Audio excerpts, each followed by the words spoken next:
So my name is Catherine Dumond. I am a clinical therapist at the Reese Jones Center for Foster Care Excellence at Children's Medical Center, like it was stated before. I've been at the Reese Jones Center since about April, and before that, I was at the Dallas Children's Advocacy Center. And I was there for about 11 years as a therapist.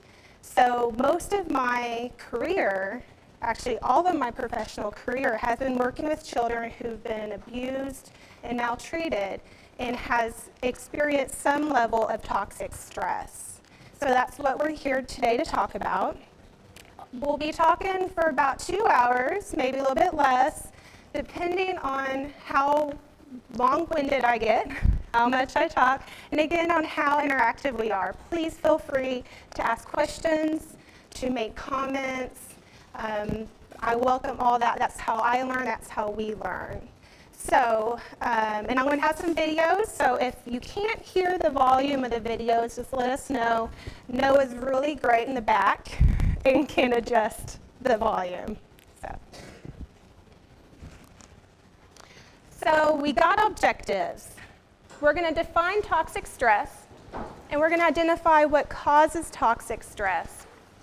We're going to discuss how it impacts our society and the development of children in our society. And then we're going to talk about how we can prevent or reduce the effects from toxic stress. Because most of the time, by the time the children come to us, they've already experienced toxic stress. So there are 3 stress responses that our body produces. The first one is positive. This is brief increases in our heart rate with mild elevations in the stress hormone levels. So it's brief and mild. Tolerable is serious but temporary, and it's buffered by a supportive relationship. And then we get to toxic. Toxic is prolonged activation of the stress response systems and no protective relationship. So that is the key defining pieces of toxic stress. It's prolonged and no relationship to support the child. So going more into positive stress, most children have these. It's very normal for all of us to have positive stress. A little boy runs and falls. I have a 3-year-old toddler. He ran and fell last week. Big boo-boo on his knee. The worst thing, according to him, that ever happened to him. He's like, don't touch my boo-boo. Don't touch my boo-boo. Mom, don't touch my boo-boo. But it was brief, and he has a supportive system. Positive relationships can return a child back to their stable baseline. It builds motivation and resiliency. And positive stress is not the absence of stress. We need stress. We need it in our life, but we need the positive kind. So tolerable stress is exposure to non-normative experiences. So most of us have experienced some of these: a death or a loss of relationship, an immediate family member, or a national disaster. So we're going a little bit up in our intensity of the stress. But social emotional buffers can return us to the baseline. And a single major negative event does not really mean there's going to be lifelong problems. So now toxic stress. It's not a single bad stressor. It's long-lasting and ongoing. How many have heard about the Adverse Childhood Experiences study by Kaiser Permanente? So it's the largest study of its kind, and it really has shown scientifically that child maltreatment, specifically 3 categories of abuse, neglect, and household dysfunction, has a negative response on our body that impacts our lifetime. And of course, with toxic stress, we don't have that positive relationship. The child doesn't have that social emotional protection and safeguarding. So I like to use this slide with the picture of that's what a child needs, is a love and support from parent. But with toxic stress, the child doesn't have that. And here it goes into a little bit more about the ACEs study. Believe it or not, what this study found was ACEs is very common. Before this study, it wasn't really talked about. Neglect, abuse, household dysfunction, things that were going on in the home, it wasn't talked about. And when it was, it's kind of like, get over it. But with this study, it shows that they occur together. So if you have one, you're more than likely, you're 87% chance you can have another one. And the more you have, the higher risk of physical, mental, and social problems. The very last page, or the second to last page of the PowerPoint, has a link to a TED Talk with Nadine Burke-Harris. How many have seen that TED Talk? I love that TED Talk. It probably changed my life. So if you guys have, when you have a second, watch it. I encourage you to watch it. It's about 18 minutes. It goes into the ACEs and why it's so important for us to know about how ACEs affect our body.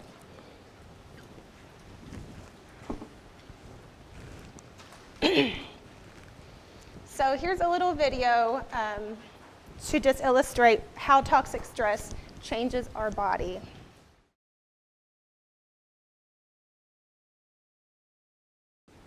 How Harvard, Child Development University, I don't know exactly, I can't remember the exact name for it, but it is cited, I believe, in my PowerPoint. That gives a lot of great information about child development, child maltreatment, toxic stress. Okay. So now we're going to talk about how toxic stress can affect children. So it's going to have lifelong outcomes with learning and behavior.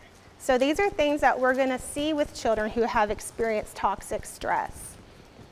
We're going to see that they struggle in school. School is hard for them. They can't pay attention. It's hard to get homework done. It's hard to stay focused, stay on task. And then their behavior. It's going to be hard, or maybe even impossible, for them to develop healthy interpersonal relationships. And this is with peers and with adults. And you're going to see them be very distrustful of adults. Because remember, they don't have, and probably have never had, a safe, protective adult that they can turn to. Most children have had an adult who hurt them or did not protect them from the hurt. And they live in a constant fight, flight, freeze, and submit mode. And so that's how they how they react to perceived threats. And usually what I've noticed in my experience is how a child copes or reacts in the time that they're being maltreated, the time that they're experiencing a stressful event that causes a change in the hormones, is how they're going to react when they perceive another threatening event. So if a child had reacted by protecting himself, by fighting the attacker, that's how they're probably going to react when they perceive another danger. You're going to see them fight. So if they feel like they're in danger, their body is going to automatically go to the fight mode. If a girl who's being abused kind of freezes and doesn't move, then that's how she's going to probably react in another stressful event. And so this is kind of how, as therapists, social workers, helpers with children, this is kind of how you can maybe predict how they're going to react. So if you already know this, you can help them. It can also help you assess the situation and to help them, and maybe even just understand, why is this child fighting? well, he doesn't feel safe. I have a question. Would you say that the fight time is a defense mechanism or more of a learned behavior that they did it once and they're going to keep doing it as they learn to do that, or is it something, a defense mechanism where they put it up every time they get in that situation? I would say both. I really think it depends on the child and the situation. Most of the time how I explain behavior, all behavior meets a need. So if they're fighting, what need is that what is that child trying to be met? Does that make sense? And again, they respond to the world as a constant danger. They're always on the lookout. Am I safe? Is that person safe?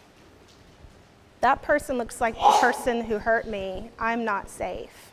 What is that noise? That noise isn't safe. They're constantly on alert. And again, that's why it's so easy to see a child who isn't paying attention in school, because they're always on the lookout. And a lot of times, ADHD can be misdiagnosed when it should be PTSD, because a lot of the symptoms look the same.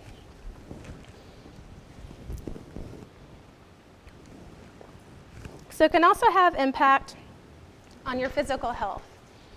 So it can have a big impact on severe obesity as a child or as an adult. Diabetes, heart disease as the child grows older, cancer and stroke. And then the child as they grow older is at increased risk for smoking, drug use, teen pregnancies, and STDs. And that kind of can correlate with their behavior. And then it has an impact on their mental health. Higher rates of depression and suicide. And then intense feelings like shame and guilt, embarrassment and frustration. And I love this quote. Anyone will feel unlovable if the person he is most attached to is rejecting. So if the person who is supposed to love me doesn't love me, no one will love me.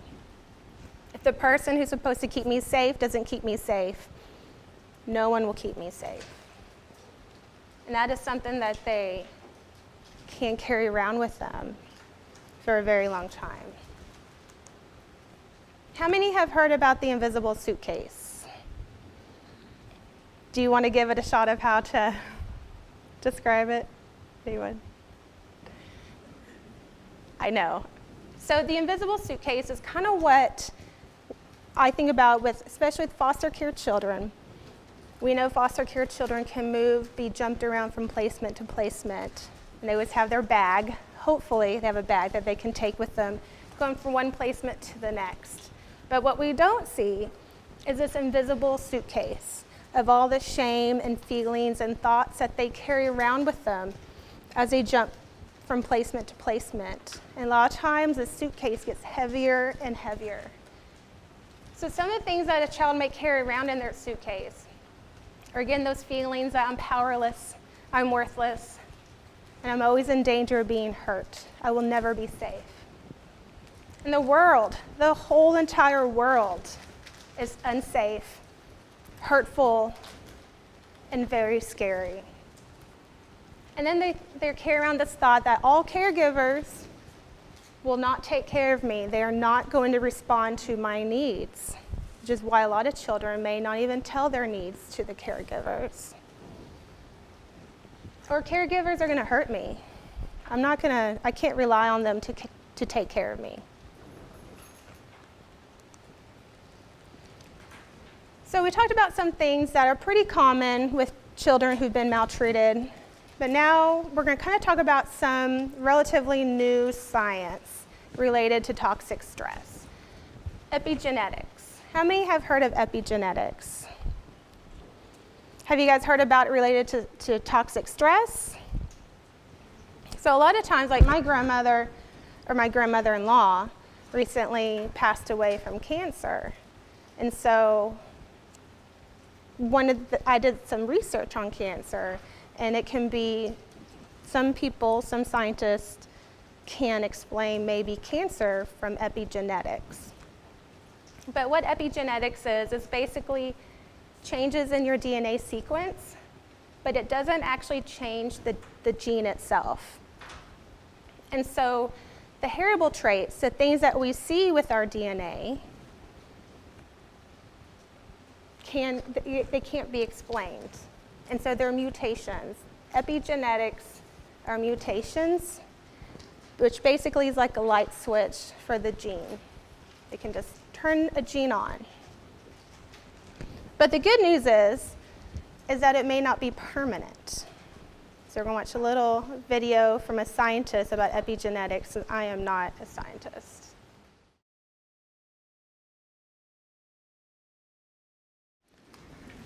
So every time I watch that video, I feel really sad for the mice, and the kid mice, because those are our kids. And I'm like, they did that on purpose to the mice. That's so wrong. But that's just me. But it is significant because what sticks with me is that it's generational. So most of us know, and I learned early on in my career, it seems like there's a pattern.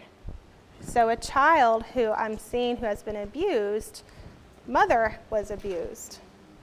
And then you learn her mother was abused. And you're like, why is this? Why is this happening? I wonder if it is from epigenetics. I'm sure more than one reason. But to me, it maybe kind of explains why there is this hereditary component of putting us in situations where we may not recognize danger, where we put ourselves in dangerous situations, dangerous people. That increases the risk of toxic stress and child maltreatment. I asked my husband, he's a biology teacher for 10th grade. I said, do you know what epigenetics are? He's like, yeah. I said, well, what is it? I don't know. And I'm like, I do. So it just made me feel a little bit smarter. So again, research shows that children who have experienced trauma and child abuse have different patterns of DNA, methylation, that's the thing where the little tag, and gene expression compared to those who were not.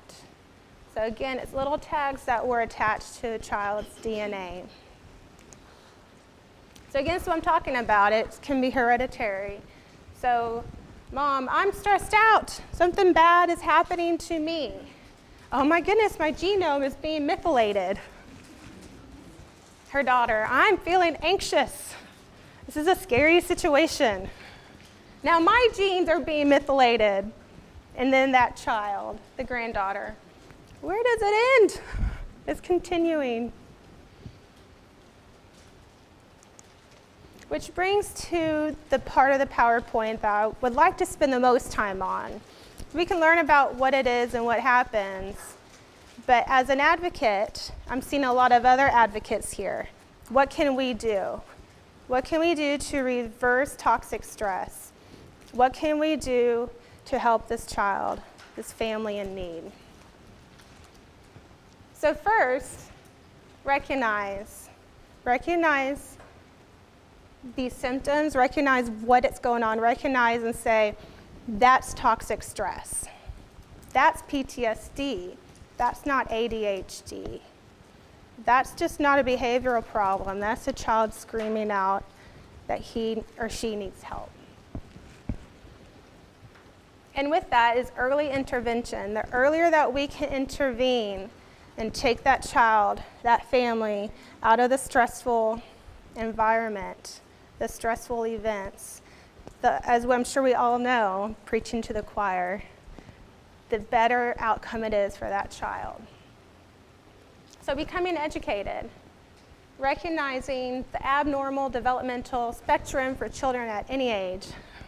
It's a big, long, fancy phrase. In other words, recognizing what's normal with this child and what's not normal. What's within the normal range of a child reaction. So are there changes in sleeping and eating? How the child responds to their caregivers, to their environment, has that changed?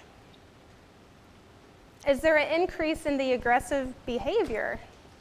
Are there new anxieties and worries in this child's life, or that the child is expressing? Changes in school, difficulties in school, having trouble forming relationships. So this can even be as a child gets older, as a teenager, forming that intimate relationship with a partner. And then we're getting into antisocial behavior and substance abuse. And always ask yourself, why is this child behaving this way? So again, it's like with the aggressive child, why is he or she acting this way? And the scary thing for me as a professional is not every child will show symptoms. And so you're like, what am I missing? And some children have these symptoms and don't have toxic stress, don't have child maltreatment. A little bit of what's going on in my life. I have 3-year-old twins, they're a little bit over 3. And my son all of a sudden doesn't want to be separated from me. Is screaming, crying, going to school. If he doesn't see me in our house, he screams for me. I mean, it's just really intense. And so as, now as a provider or as a professional, I'm like, what's going on in my child's life? I'm like, is it school abusive? And what did he experience? But then I have to remind myself, hopefully nothing has happened to him. It's just a natural, normal stage in his life. But with all kids, that may not be the case. And then educating others. Let me see if I can get to it. On the invisible suitcase. Let me see, I don't want to mess anything up. And this is a great handout that you can use to educate any adult who works with children. No, I don't want you to restart. Can I just exit out? Noah? Okay, I'm not going to go there. I'm too worried. But feel free to look at this online. It's a great handout, and it explains in very friendly words about the invisible suitcase, what it means and what can you do about it. And then as advocates, I'm a big advocate for evidence-based treatments. Some of you guys may have recognized on the very first PowerPoint, I'm a registered play therapist. My training was at UNT, which I don't know if any of you guys are familiar with their play therapy program, is very non-direct. It's very child-centered. Now, as I have become more and more working and involved with the treatment of children who've been traumatized, child maltreatment, I become more and more of an advocate of evidence-based treatment. Not every child can benefit from a non-direct, child-centered play therapy, and that can be along with any therapy. I believe some clients, some kiddos could benefit from a non-direct, child-centered therapy relationship. But I also really advocate that the more trauma that the child has experienced, the more symptoms, the more structured, the more direct, the more trauma-informed, evidence-based treatment that child needs. So I'm actually a TSCBT certified therapist. So every child who is traumatized, who shows trauma symptoms, I will provide TSCBT to, or components of TSCBT, staying within the evidence-based program. Parent-child interaction therapy. How many have heard of these before? TSCBT, PCIT? So PCIT, let me go back. TSCBT is basically working with the child. PCIT is working with the child and parent together. And this is where the parent can really build attunement to the child. So, and then use that attunement, use that relationship to give effective consequences for the child's behavior. So at the same time, you're building the relationship and you're managing behavior problems. This is really evidence-based for children who have behavior problems and for parents who really don't know how to manage that. And then triple P, Positive Parenting Program. This is for parents only. The children are not involved in this service. This is a trained professional who sits down with the parent and they talk about, well, they assess what is going on in the home, how are you parenting, what are you using, what works, what doesn't work. And it's very structured in giving homework and then getting feedback from that homework, what works, what doesn't work. And it's evidence-based for at-risk parents and at-risk kids. And strengthening families for parents and youth. I'm not as familiar with this, but I did do some research. And I believe I have on the last part of the PowerPoint, the resource for that as well. And then I'm a big advocate of integrated care models. And that's where I work at. The Reese Jones Center is integrated care. And so I'll go into more of that and how we work and how I believe it works and how I think how it does work. So advocate through referrals. Then prevention. So we have the knowledge of what to look for. We have the referral base. We know what to do with this child, maybe what to do with this child, where to send this child, this parent to get help. Now let's go out and prevent it. So you want to target the source of the toxic stress. So where is it coming from? And then you want to stop the stress. Sounds easy. Sometimes it isn't. How many people in here have worked with children and families with domestic violence? Is it easy to get rid of the toxic stress in domestic? Yeah. So that's easier said than done.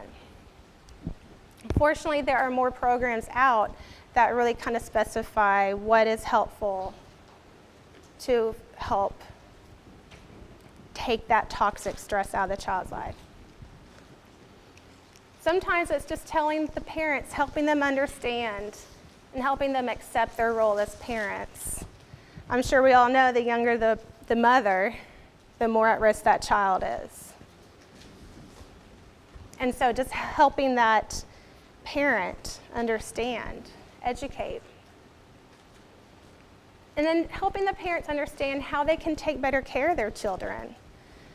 You know, for years I'm working with parents. I educated parents. I worked with kids. I knew it all, right? And then I had kids, and oh my goodness. I look back, I'm thinking, those parents must have thought I was an idiot for telling them these things that I believed that I knew to be true.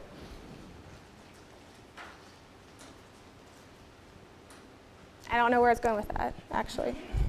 Oh, I know. So we think we know, as parents, we think we know, we always don't. I knew what I should have done with my kids. I didn't do it. I'm still not doing it. So teaching them how to build their skills as a parent. Because we all know you don't get a manual when you become a parent. Giving parents access to more and better resources. And also goes with referrals. Helping our parents. And knowing that child abuse will decline if there is a network of community supporters that can help the child, it can help the individual, situational, and environmental shortcomings. So help where needs to be helped. Where is the gap? What's falling through the crack that we're not seeing? And the big thing for prevention is a safe, stable, and nurturing relationships and environment.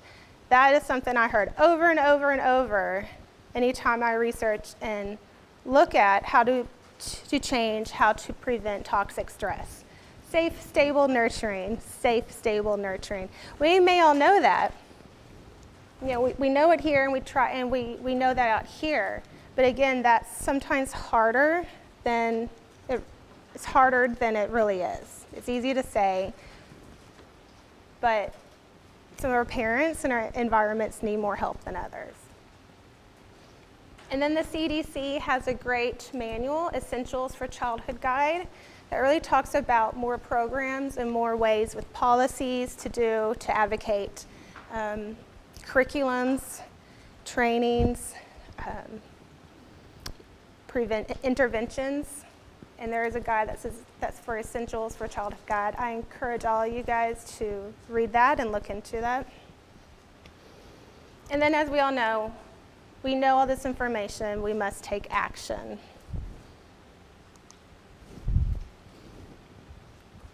So we need to help families provide that safe, stable, nurturing environment.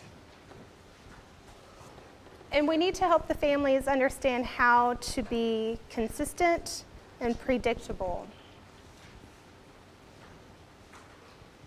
And again, that can be harder. You know, I'm thinking as I'm saying this is all easy to do. You know, just do it. It's really hard. And that's why I think it's great you guys have, as a team, there's all the trainings provided here to help learn how to help your families and children. So another way you can help is to teach your parents and the children how to regulate their stress and to develop coping skills. How many of you guys have heard about Dan Siegel and the hand model of the brain? Yeah.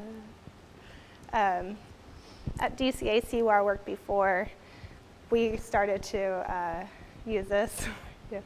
I'll show the video, but it became a common hand knowledge of when I'm stressing out. So it's a very good way for families to communicate their needs. So hopefully it will work.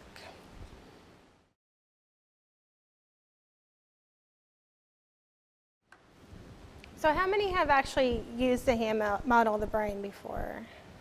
Yeah. Do you like it? Do you think it works? We use it all the time. It's really easy. The families really connect with it because it's so simple. Yeah. It's kind of like a code word. So this is one thing that's very easy to teach children and parents. And it kind of goes back to that video that we watched about toxic stress, how it changes our brain and how it changes the neurons. And by retraining the brain, we are reconnecting those neurons. And so by practicing simple things like using the hand model of the brain to help regulate our brain will help rewire and reduce the effects of toxic stress. I think of it kind of like a stroke victim. Someone has a stroke, it changes their neurons, it changes their synapses so they don't connect very well. The adult person goes to physical therapy and they're trained to move that arm again, to move their face. And through that, it reconnects those synapses. And so using the hand model brain is what I think kind of like that. You're teaching them how to redo it, to do it more and more, so then they don't need to think about it, just becomes, they just do it. And so I use this even with my family. You know, I use it at work. Like I said, I would get stressed out and I would go to my manager, my supervisor, say, I'm up to here right now.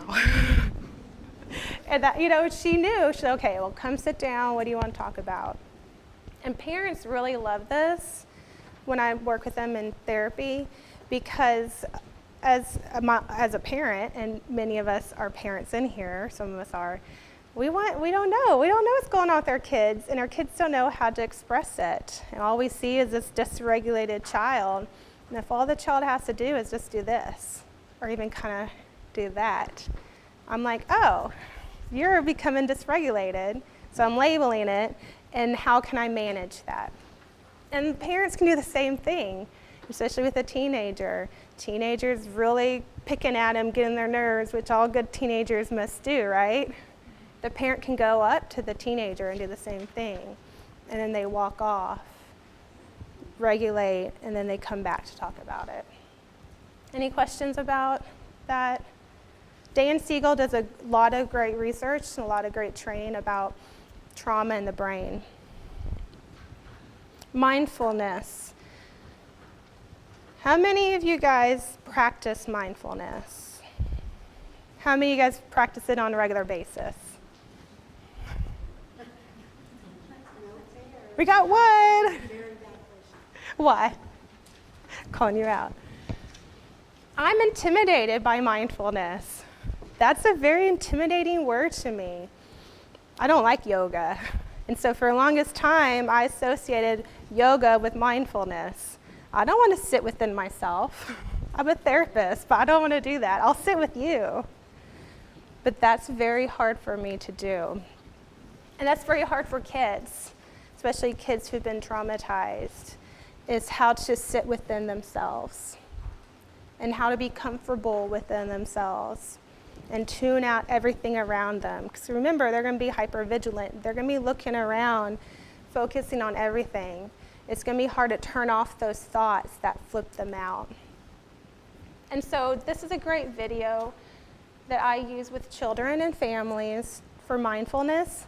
And after we watch the video, I'd love to talk with you guys if you guys have any suggestions, because I'm always learning of non-threatening ways to do mindfulness.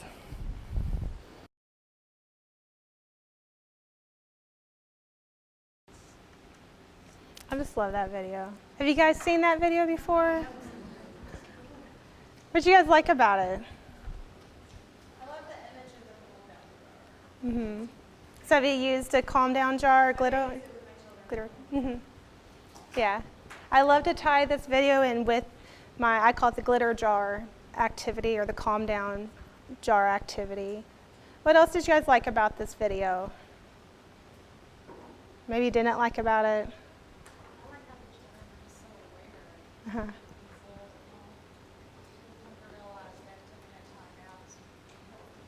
so aware. So the child being aware of how their body's reacting and knowing to take that time out for themselves. Isn't that what we want every person in this world to know? Think about all the road rage that would be gone. All the problems in the world would just be gone if you watched this video and knew how to implement it, right? So this seems like, to me, it's not a very intimidating way to teach mindfulness. Because again, a lot of times with kids and adults, that very idea of sitting with themselves is very scary because they don't like what goes on with them, what goes on in their brain, put their guard down if they were to do mindfulness. And then again, this helps me go to the parents, go to the kids and be like, how does your body feel when you're feeling angry? How does your body feel when you feel sad? What do you do? Mom, Dad, what does your child do when he or she feels angry? Child, what does your mom do? So it really opens the door to talk about the feelings, and it can even tie in the hand model of the brain. And then I meant to bring my glitter bottle. How many of you guys have heard of the glitter bottle activity, the calm down? Yeah. How many use it on a regular basis? Yeah. So I love it. I probably teach it to every child that I work with. Every child I work with, the parent, the caregiver, and the child have their own calm down bottle. And it's really easy. It's just you need a jar or bottle. You need warm water, clear glue, clear Elmer's glue, and glitter. Now I've heard through Pinterest that clear dish soap also works, but I don't know because Elmer's glue is the clear Elmer's glue is pretty expensive. But so maybe someone would be brave enough to try that out, I don't know. And then I find that the really fine glitter works best because the thicker glitter kind of falls differently. But what some parents or kids like to do is a combination of the fine glitter and the thick glitter, because then it kind of settles down at different pace, different rate, speed. Yeah. I've gone down as low as 4, 3 or 4. Mm-hmm. Yeah, teenagers all the way up to adults. So you're sitting on the teenagers, so tell me. Excuse me, I'm sorry. Noah's doing something to me back there. Sorry, Noah. Oh, yes. Can you, so what are the ages that I use a glitter bottle with? And then how do I go through, how do I do that activity? Yeah, how do you do that activity? Mm-hmm. And also the brain, hand, or whatever. Yeah, okay. Thank you for keeping me on track.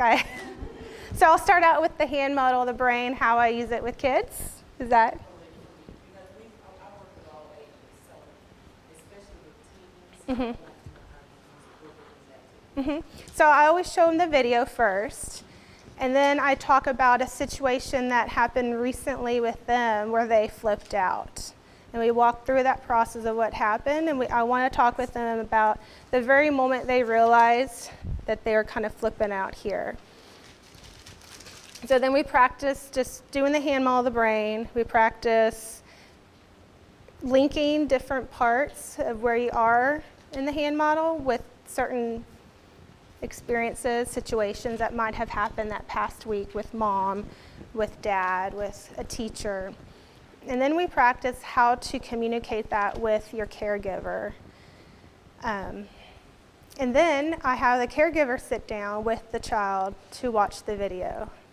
So the caregiver learns the same thing, and then I have the child, especially if they're a teenager, share with their parent, Mom, do you remember this time last week when you yelled at me because I didn't do the dishes on time? Well, I was up here before you told me about the dishes because my best friend had just da-da-da-da-da. So that way mom's able to recognize, oh, that's why this behavior happened. She was flipped out. And then mom can also explain how she felt then. So it kind of opens a dialogue of, this is how I felt, this is what happened to me. And then I have them go home, and as homework, anytime that they're starting to flip out, I have them do that with each other. So I say, don't use your words. If you're starting to flip out, if a situation's escalating, just go to your parent, go to your caregiver, and just show where you are. And if you're already up here, you can do. And I talk with the caregiver how you respond. You know, let them walk off. You know, as a parent, how dare you walk off when I'm talking to you? That's disrespectful. Go to your room. Well, that's where I'm going anyway, so, okay. So parent, you know, have the parents understand if your child's doing this to you, respond and let them go off to their room, do what they need to do until they calm down and you guys are both not flipped out, in control of your thoughts, your feelings, and then come back and talk. Does that kind of help you? And that's their homework. And then the next time I see them, I follow up with them. Okay, how did it go? Oh, you didn't do it. Great, why not? All right, let's do it this week. And then with the glitter bottle, again, I show them the video, and I have mine, and I show them how it works. I shake my glitter bottle up, and I show them how, I teach them about paying attention to the glitter. I use really hot pink glitter that's really thick, and it makes lots of swirls as it goes down. And so I show them what happens to the glitter as it falls down. What does it do? So I'm having them really focus on the glitter, what it does, what it looks like, to train their body and brain to not think about the noises going around. And so as I tell them, as the glitter settles, you settle. And we've already practiced deep breaths at this time. If we haven't, then we do deep breathing. And so while they're calming down, while the glitter's settling, you're taking deep breaths and you're settling down.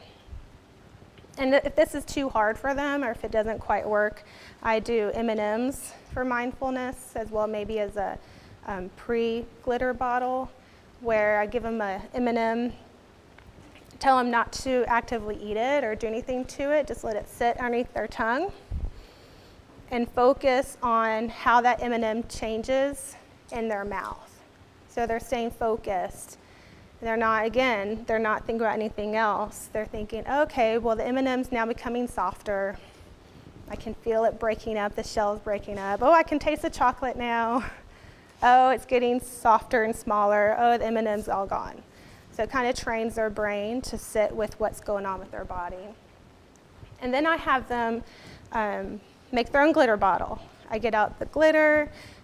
I have them pick out a few colors. The younger the child, the fewer choices I give them.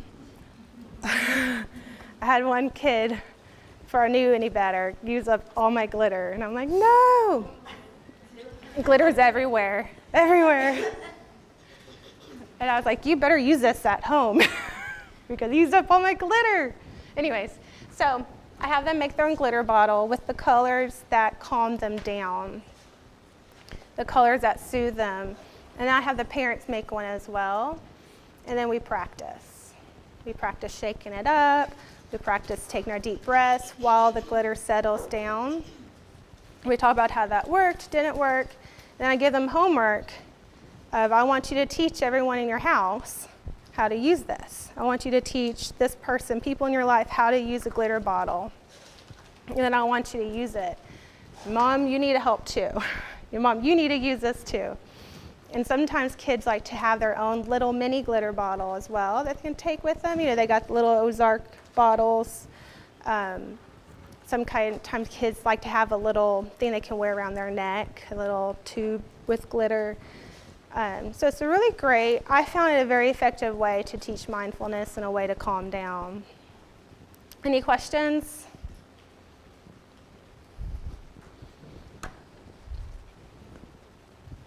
And again, we hear social emotional buffering. This is the key component that's missing with toxic stress, is that person is not there. So we need to help families provide, we need to help supporters know how to provide those strong attachments that will help decrease that stress and that fear. Help with attunement. Help parents and caregivers become more attuned to their child. I worked with a child last week in the foster care clinic, and he's probably around 6. He had very extreme neglect growing up, removed from his home, and with a foster care mother, foster family. Very great family, very loving, very appropriate. But what I've noticed, the boy has lots of behavioral problems, a lot of things that look like autism, but really is from neglect. A lot of times neglect in a child can look like a child has autism. So it's something else maybe think about is as more and more kids are being diagnosed with autism, is it autism or have they experienced neglect or trauma in their life? But anyway, so this child has some behavioral problems, problems attaching to people in his world. And I saw him reach over to his foster mom, just hold her hand, and she pulled her hand away. And I want to say, no, give him your hand. And she didn't know, but that was attunement right there. And so part of my job at the foster care clinic is to provide parent education. So I talked with that parent one-on-one without the child in the room. And I said, did you notice when you pulled your hand away, did you notice his face? It's like, I think he really needed that from you. You know, he never got that love. He never got that. And I wonder what would happen if you gave him that, if you just let him hold your hand. And if you're not comfortable with him holding your hand, what could you do? So then we practiced different situations and things that she could do. And a lot of parents and caregivers don't really understand the power of attunement, of just being attuned to your child, to the child you're raising, to the child you're providing care for. So a lot of education and helping parents become attuned. In PCIT, I talked about earlier, parent-child interaction therapy, that really helps a lot with attunement. And actually, I didn't add it here, but as a person who graduated from UNT play therapy program, they've been endorsing the child-parent relationship therapy. At least that's what it's called when I was there. CPRT, filial therapy, and that just now became evidence-based treatment. And so the main component of that is building the relationship between the child and the caregiver. So I think sometimes it's teaching that attunement and recognizing the power of attunement can be easily overlooked. And then helping the caregivers and their children to work together to strengthen their relationship. And again, that can go through the hand model of the brain, with the glitter bottle activity, with other activities they can do together. Really help strengthen their relationship. So maybe looking at it and helping parents look at it from a different perspective. How many times have you heard a parent say, "He's just giving me a hard time. He is driving me crazy, he's giving me a hard time." When you want to rephrase it, yeah, your child's having a hard time.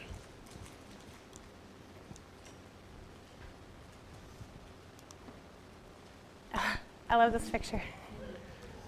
Look at that baby. Letting the child know that you matter. You're important. You're important to me.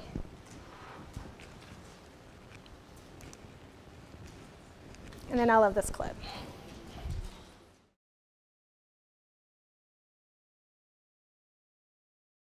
How awesome is that one clip in that movie? The power of that, just showing a parent that clip, caregiver. That's all you need to do is sit with your child and let them know that you are an important person. I felt so bad for that kid. So the Reese-Jones Center for Foster Care Excellence, and I know it says it's about to be almost a 2-hour, but I'm rushing, so it's probably about an hour and a half, maybe a little bit more, so we're just gonna finish on through without a break. That's okay with you guys? So the Reese-Jones Center for Foster Care Excellence is a long word, long phrase for foster care clinic. How many have heard about the foster care clinic at Children's Medical Center? What do you guys understand? I'm going to pick you guys out. What do you guys understand about it? About what the foster care clinic is? What we do? Anything, just want to throw something out there?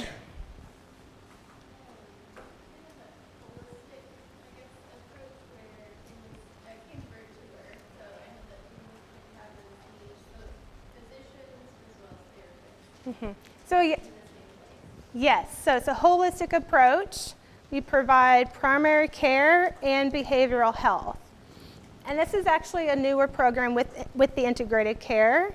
Before we used integrated care, it was basically primary care. They came in to see a doctor.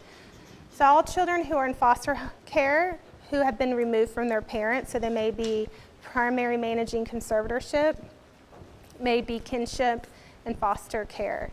They are able to come to our clinic and receive their primary care through our clinic. So our medical providers there become their PCP. And the benefit to that is that instead of like the 15-minute doctor visit that my kids get if they're lucky, these kids get at least 30 minutes to an hour, hour and a half. So the very first time the child comes, they get an hour and a half visit. And then after that, it changes depending on if they get integrated care with either a therapist or early child specialist. And then even for sick visits, they get a 30-minute visit for their well child check. And so the medical provider has more time to actually sit down and get to know what's going on with this kid. And then they specialize in recognizing what's trauma, what's medical, what do we need to do. They know how to take action. I was joking with someone the other day at work that our providers hand out referrals like they're candy. They're like, oh, let's refer you to this specialist. Let's take you to this specialist. You need to see this specialist. because they recognize that these kids need the specialized treatment, the specialized testing and assessment. And so our model aligns with the American Academy of Pediatrics.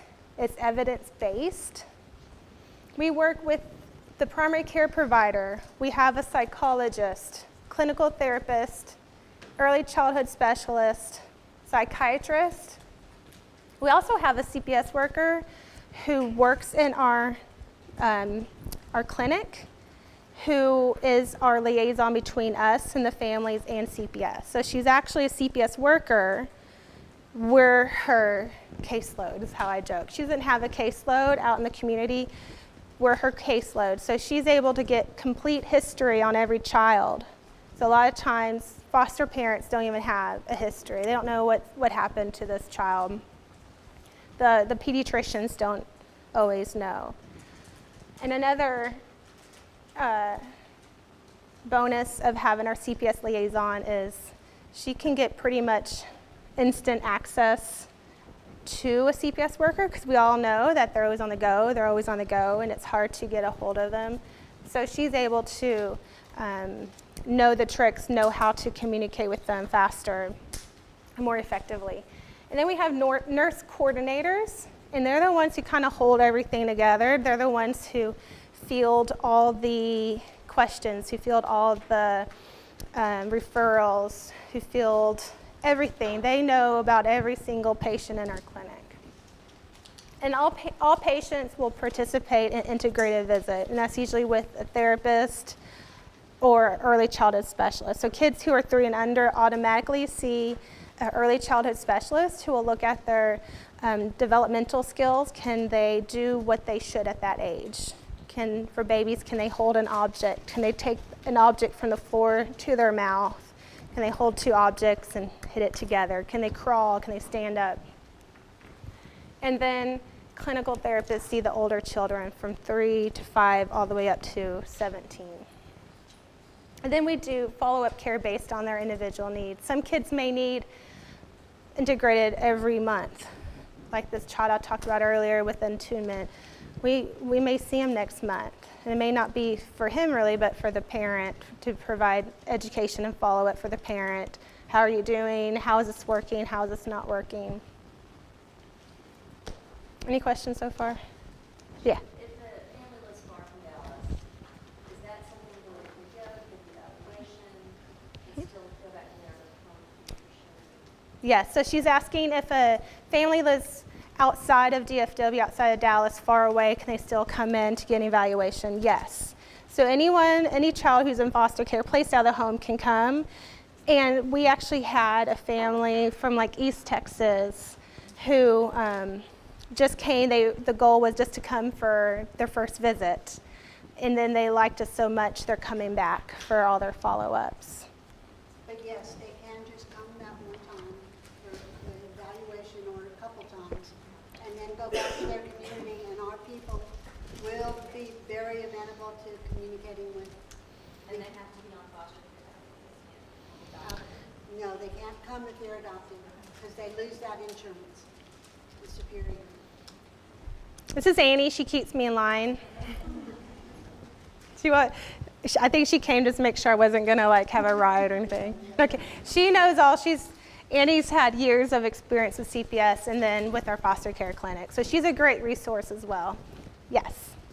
My question then is based off the Medicaid portion of it. If you have a child that's in foster care and you haven't received that Medicaid information yet, is that still something you can get contact with, et cetera? So he's asking if a child's in foster care and has not had the Medicaid information yet, can they still come to our clinic? Is that correct? Yes. So it's my understanding, yes. That's absolutely yes, yes.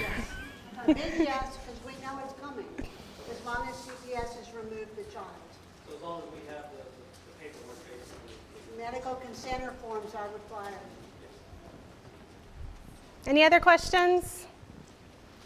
There's a clinic in the Dallas campus, and then in Plano, there's another foster care clinic up in the Plano Children's Medical Center as well.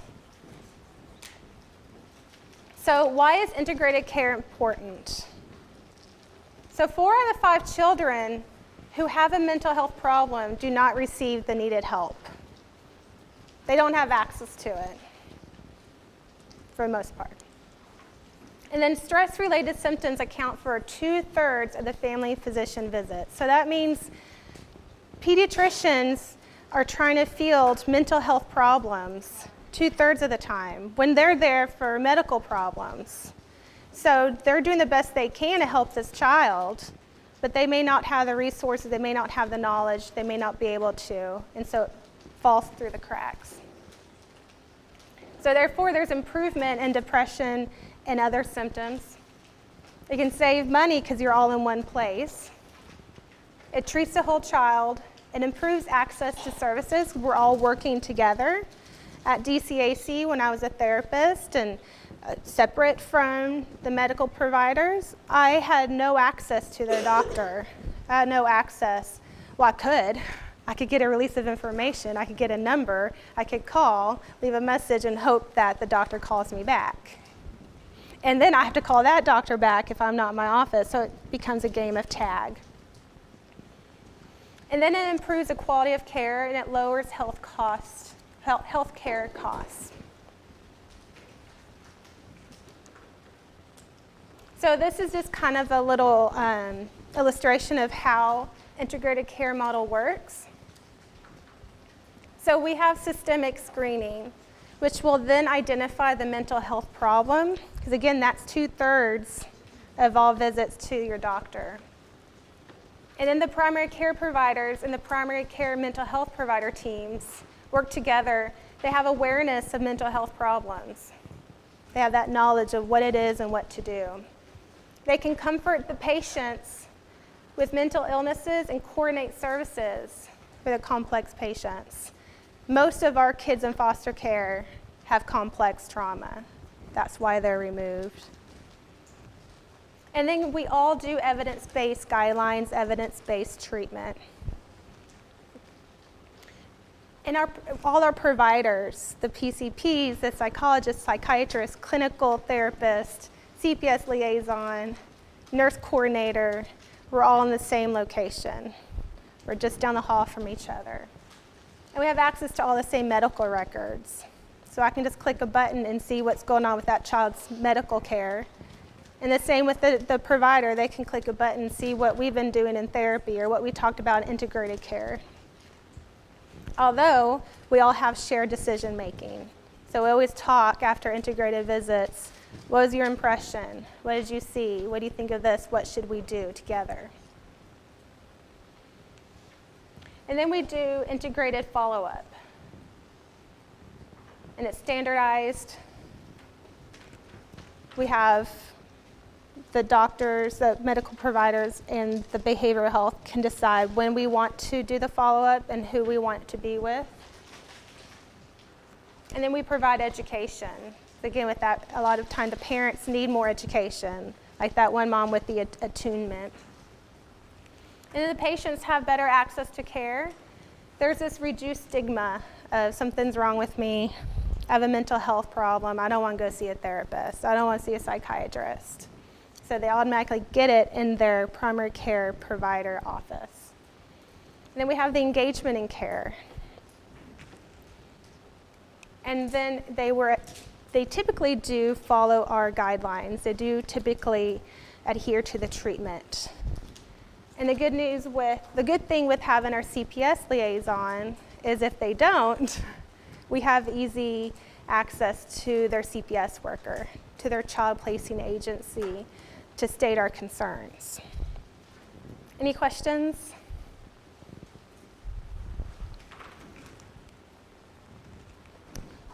So just going to end it right here, unless we have any questions. That most importantly, we want to remember the invisible suitcase. Again, this is what the child carries around with them, and it gets bigger and bigger as they move around. So you want to intentionally provide new positive messages. And I think even all parents can do this, but it's important to help parents who are caregivers for children who've been traumatized, who have complex trauma, to feel like they're overdoing it. You should feel like you're doing it too much because that means then you're doing it maybe just enough. So walk in. So for example, I was doing a behavioral consult with a foster mom and her child who had a lot of behavioral problems. He tried to run out of the moving car. He tried to beat up his foster sister in the back seat of the car. He was running out into the streets. He was trying to beat up the foster mom. Lots of behavioral problems.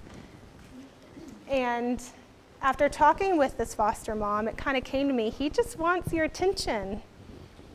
You know, he just wants you to recognize him. And so after meeting with the kiddo, he's like, yeah, I want her to pay attention to me. It's a classic, I want attention. And so I had to really educate this foster mom of how to respond. And actually I told her, they were separated, and I took the foster mom back into the room with the patient, with the foster care kiddo. And I said, I want you to say this, this, and this. You must say this, this, and this. So she actually walked in and she said, I am so proud of you for playing with your foster sister. I'm so proud of you for staying here the whole time, and so forth. She said exactly what I told her to, and I said, this is what you must do all the time. Provide those new messages that show to the child that you're safe, you're worthwhile, you is kind, you is important, you is, the last one, you is smart. And then let the child know that you're available, that you'll always be there for them, whether it's just to listen if you can't change anything. And then it's not a free pass. Just because this child has this full invisible suitcase with all these negative emotions and negative thoughts that are influencing his or her behavior, a lot of time parents are like, well, you know, they had so much bad stuff going on in their life. I don't want to discipline them. You know, I don't want to make it worse. So it's important to let parents know it's not a free pass to have this. You still need to set expectations and hold your child accountable, because to a child that shows that you care. Because in a neglectful home, the parent may not have set any boundaries, any rules. Let them run around, didn't feed them, didn't do anything, could do whatever you wanted. And so to a child, it shows you're worthwhile because I'm going to keep you safe.